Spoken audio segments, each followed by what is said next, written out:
Sir, post unlock of the country, the central government approach of balancing the lives and livelihoods have been much appreciated by conducting regular meetings with the chief ministers to discuss strategies to reduce the spread of COVID. The Honorable Prime Minister has also united the country emotionally, sir.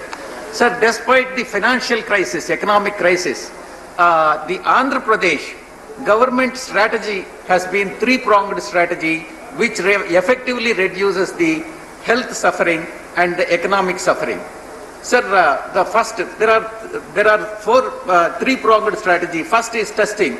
Andhra Pradesh stands number 1, and it is almost testing 72,000 people per day, which has made its rank number 1 per million among the states with a population of more than 3 crores.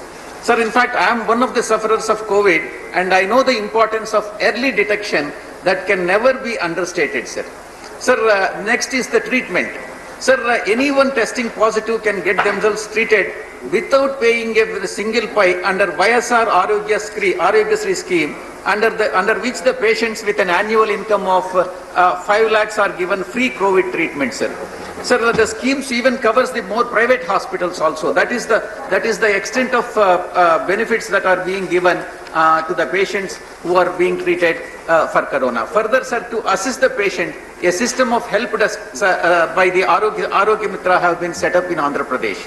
Sir, Andhra Pradesh state government has planned to spend a whopping 15,337 crores for overhauling the entire state of healthcare infrastructure. Just in the first phase, more than 4,900 out of total 7,458 health subcenters will get new buildings, while the rest 2,552 will be modernized, sir.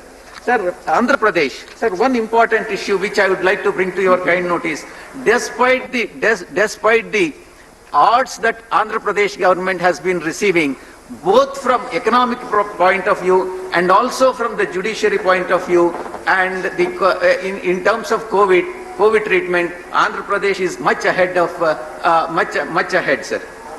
Sir, a quite unusual and legally questionable decisions, because it has been not only, Andhra Pradesh has not only been suffering economically and financially, but also judicially. Sir, a quite unusual and legally questionable decision has been in the interim order of Andhra Pradesh High Court imposing the ban on media and even social media for mentioning anything relating to FIR filed by the police against the former Advocate General of the state and others, sir. It is unusual in the sense that there appears to be no material to justify such censorship other than the allegation by the petitioner that it is foisted the case, and it also accompanied by an order saying that the please speak on the subject, Mr. Reddy. Open to the High Court to grant stay. Vijay Sai Reddy ji, please speak on the subject. When political vendetta. Otherwise, I will move to the other speaker. Please. That too by someone who has served the previous regime as a law. Vijay Sai Reddy ji, please speak on the subject.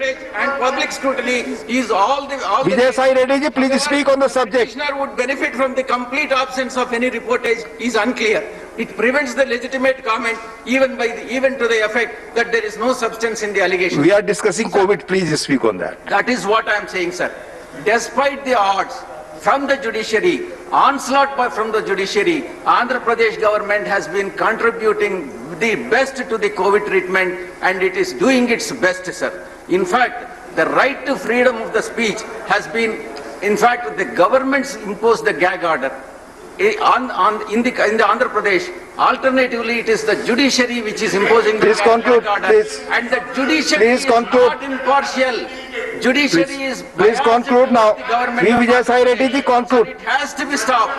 Conclude. I will move to the other speaker now, please.